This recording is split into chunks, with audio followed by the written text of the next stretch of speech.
Mapes takes us on a world into the darker, gritty side, and he's making his mark by literally having us question the dark side of life and the people that we may encounter that we don't give a second thought to. In his latest endeavor, Nobody, he really challenges us to think about those people that we may encounter in our everyday lives but never give a second thought. So stay with us right here on Deeper Living as Creston takes us on a journey into the lives of the people who might just matter the most. This is Deeper Living, bringing the inspirational marketplace to your front door. You're going to love this. Hello and welcome to Deeper Living. I'm your host, Merity Book, and today we have author Creston Mapes, and his latest book literally hits the stands today, and it's called Nobody.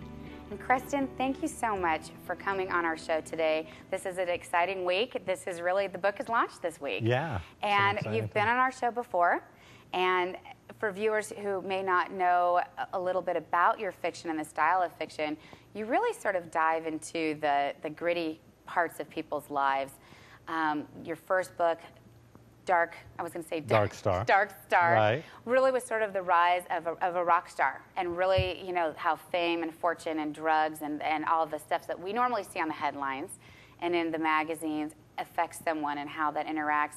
And now with this next book, it's a little different, still sort of on the steamy side, but share a little bit for some of our viewers who are not familiar with your background, sort of take us on the journey from copywriter into all of this fiction and why this type of fiction.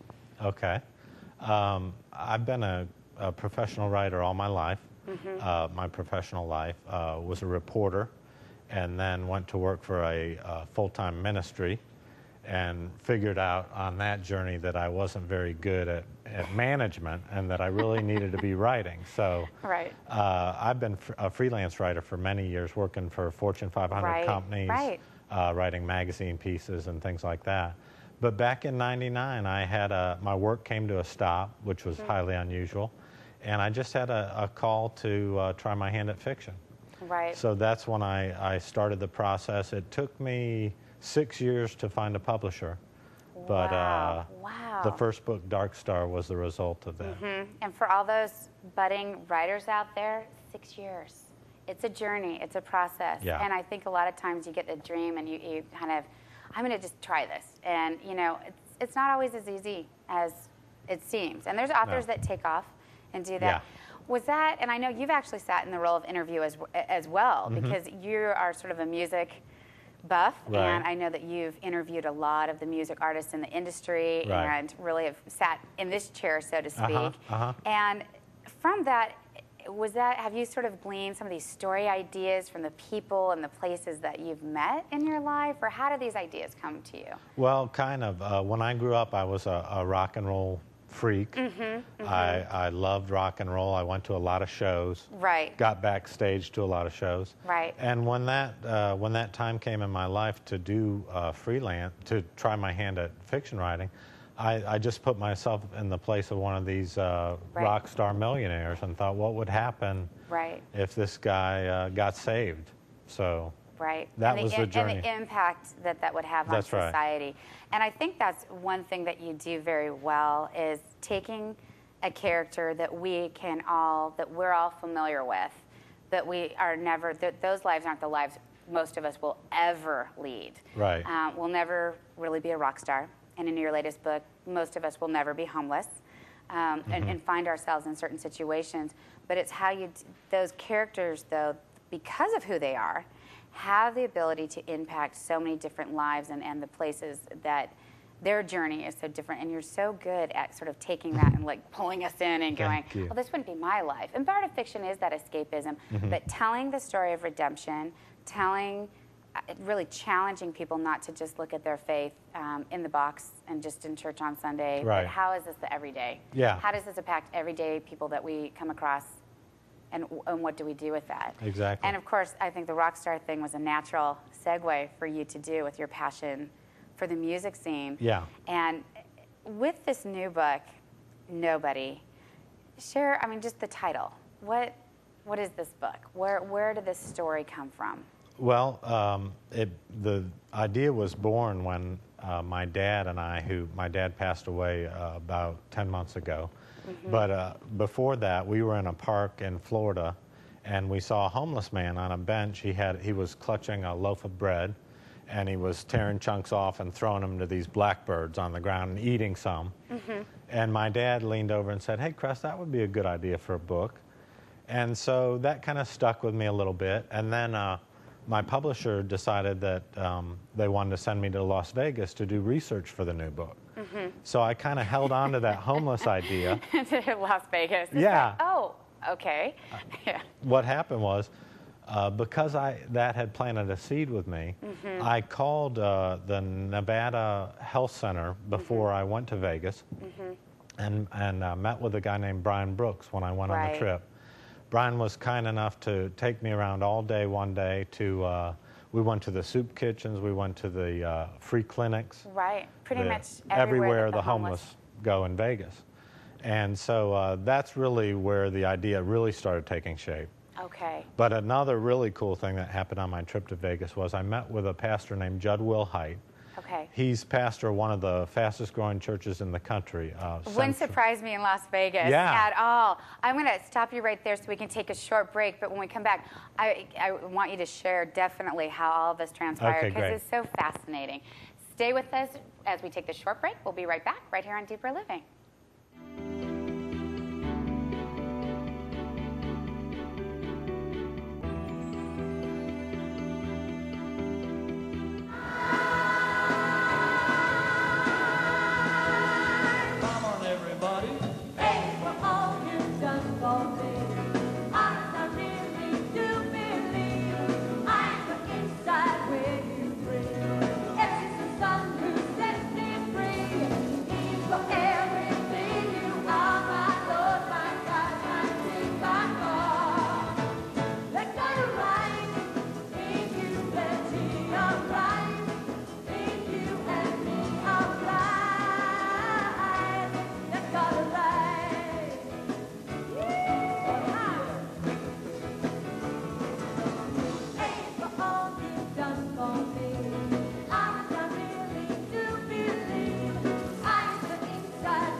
Welcome back to Deeper Living. If you're just joining us, we're visiting with Creston Mapes, and we're really discussing his new book, Nobody, which is literally hitting the stands today.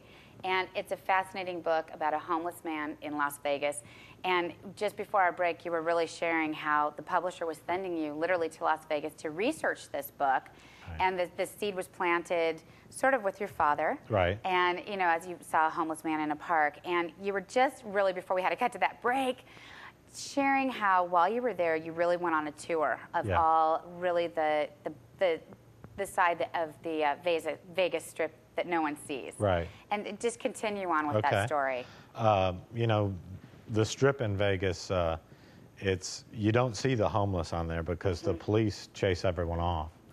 But there's 10,000 homeless in Vegas. Wow. Most of them are within a mile of the Strip. They're just in these cinder block hotels and trailers off the beaten path. But anyway, I met with this pastor, Judd Wilhite, who's pastor of Central Christian Church in Henderson, right outside the city. Right. I think 8,000 or 10,000 member church. That city's been growing tremendously for the last 10 years. Yeah, and we were talking about this was like the fastest growing church. Yeah. Which doesn't surprise me in Las Vegas. Yeah, that's right. Judd was kind enough to spend a couple hours with me over coffee at their coffee shop at the church, and his mission there, the church, is to share God with those who are far from God. Right. And so he shared this poem with me called "I Stand by the Door." And it was written by a guy named Samuel Shoemaker, who was one of the founders of Alcoholics Anonymous. Right, right. And the poem just so touched me and so reflected where I was spiritually that I knew it was going to be the theme for the whole book. And that basically is that sometimes we can get so far involved in the church and in the church bubble that we forget about the lost people outside the doors. Right, absolutely. And so that's kind of the underlying theme of the book. And you have the poem in the book. Yeah, the poem. And I read it.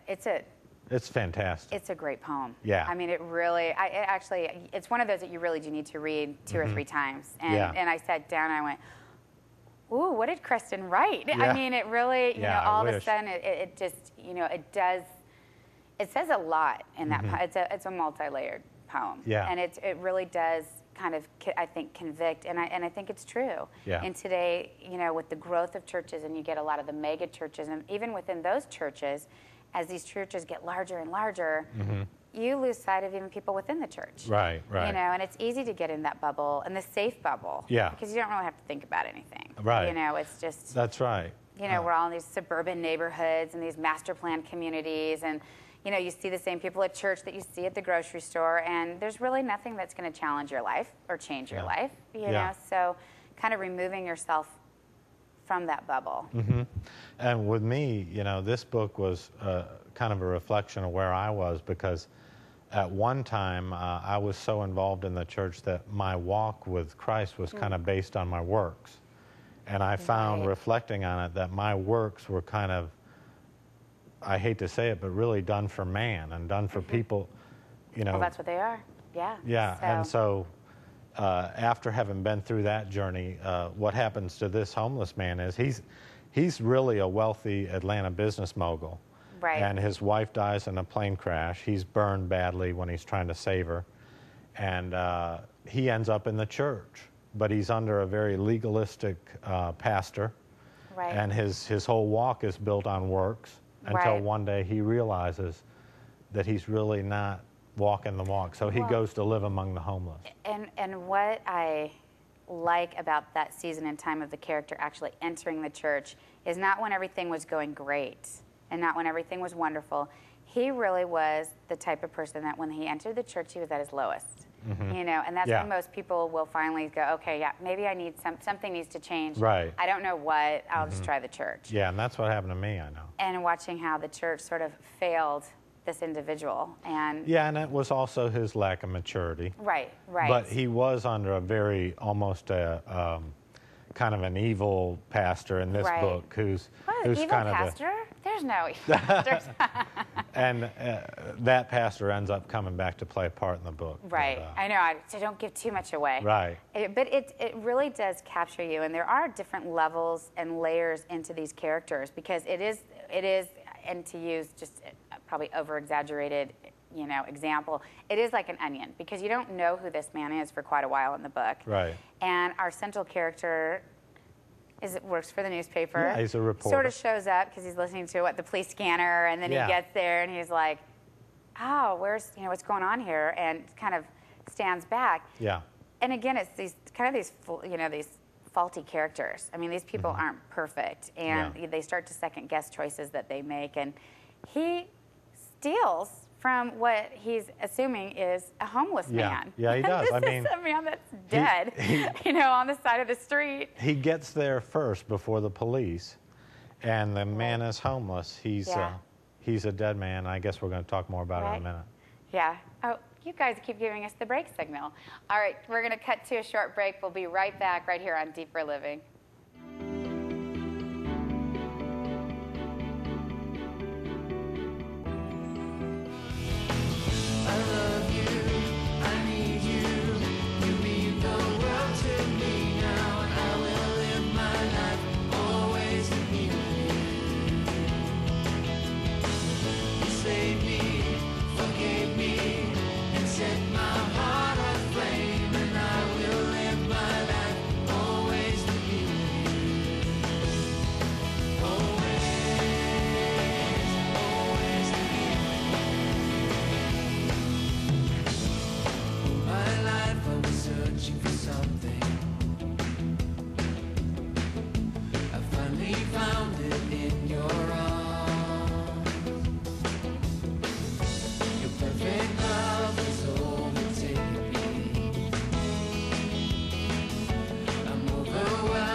welcome back to Deeper Living. If you're just joining us, we're visiting with author Creston Mapes, and we've been discussing his new novel, Nobody.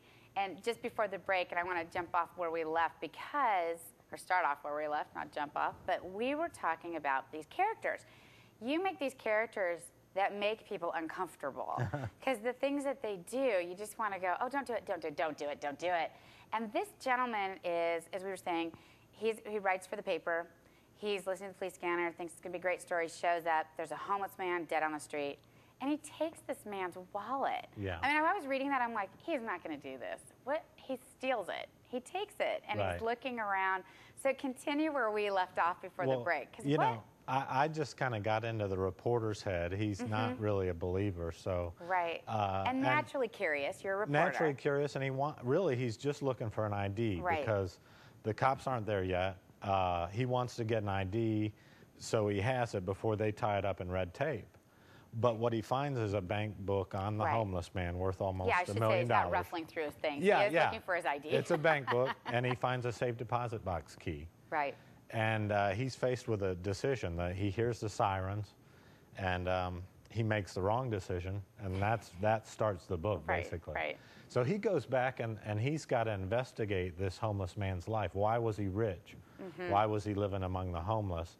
And why did the Vegas homeless community think he was an angel in disguise? Right. Well, because he goes to the safe deposit box, and he opens it, and you've got a little bit of clues in there without giving too much away. Yeah. But he finds some things, and he starts to want to, of course, learn more. The reporter kind of kicks in. He wants to learn more about this man. Yeah. And but what's interesting is he drives back the next day to sort of the crime scene, and there's nothing there. Yeah.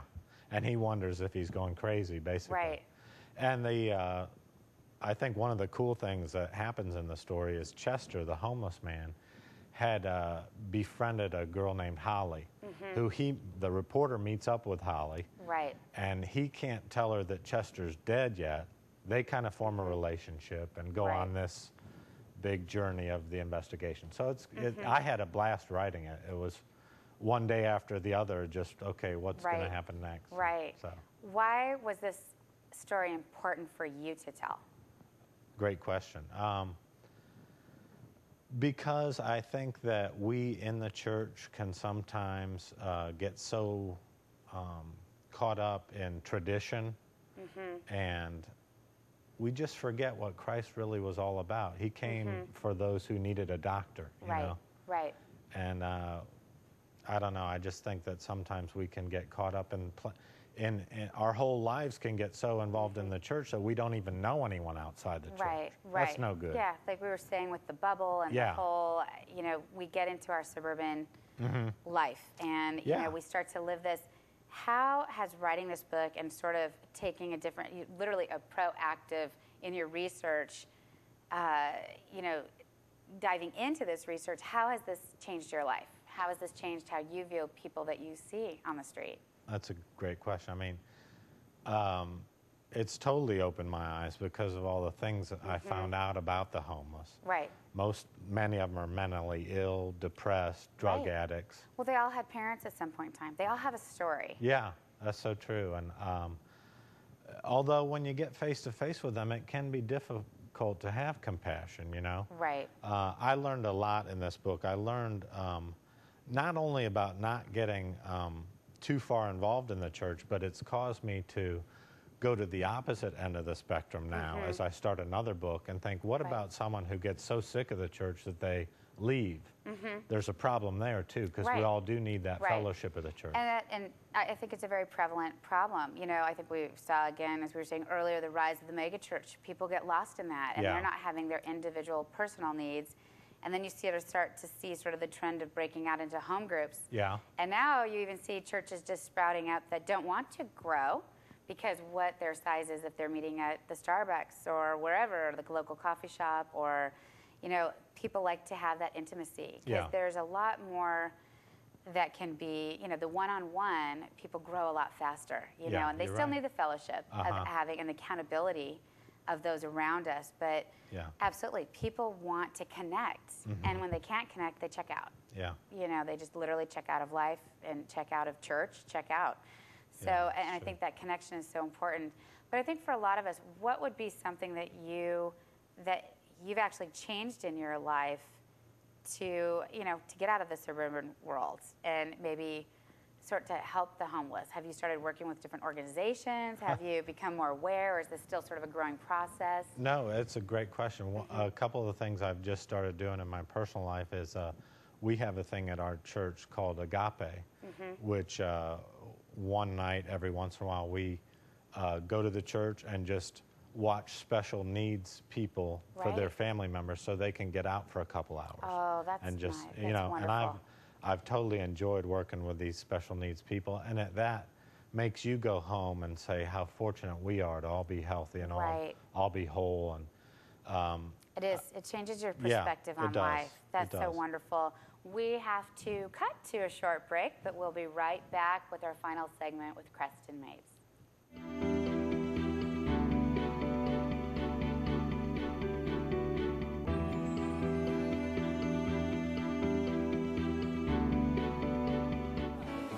Every good and perfect gift comes down from heaven above.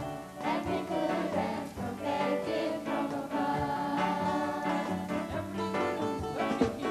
Every good and perfect gift comes down from heaven above.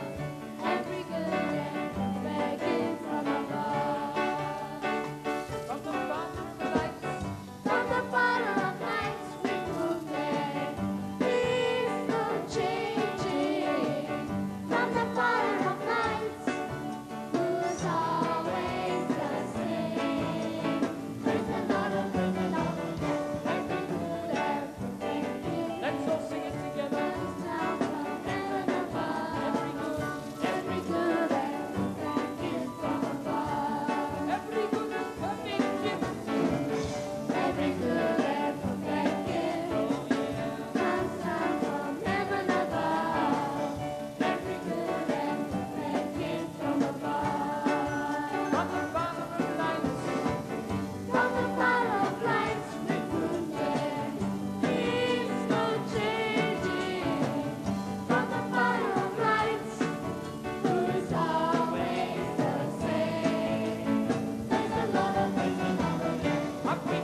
Welcome back to Deeper Living. We are in our final segment with author Creston Mapes and his latest release, Nobody.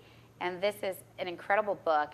If you go to the Deeper Living website, and you'll see a schedule of all our shows and our guests, you'll also see a link for all of the different products that we've had from our various guests. And Creston's, if you jump onto the link to Deeper Shopping, you will find Creston's book in there, and it's a remarkable book. It will literally challenge you, if not just the opening and the poem, as we were talking about earlier, but the story itself.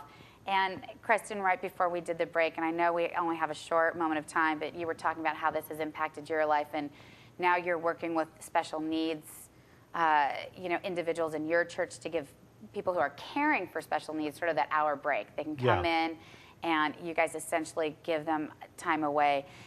And I think it's important. I mean, this book, we've been talking about the homeless, but really sort of the quote-unquote undesirables in the world, or those people that it's easy for society to forget. So it's not just about homeless, but really about the people that we really don't need to deal with in our daily lives, but taking a proactive to participate in changing and impacting their world.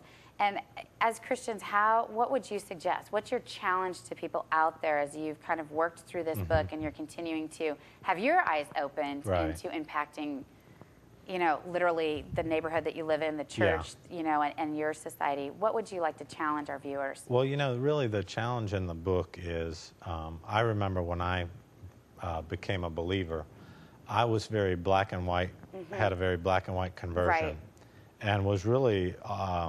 I hate to admit it, judgmental.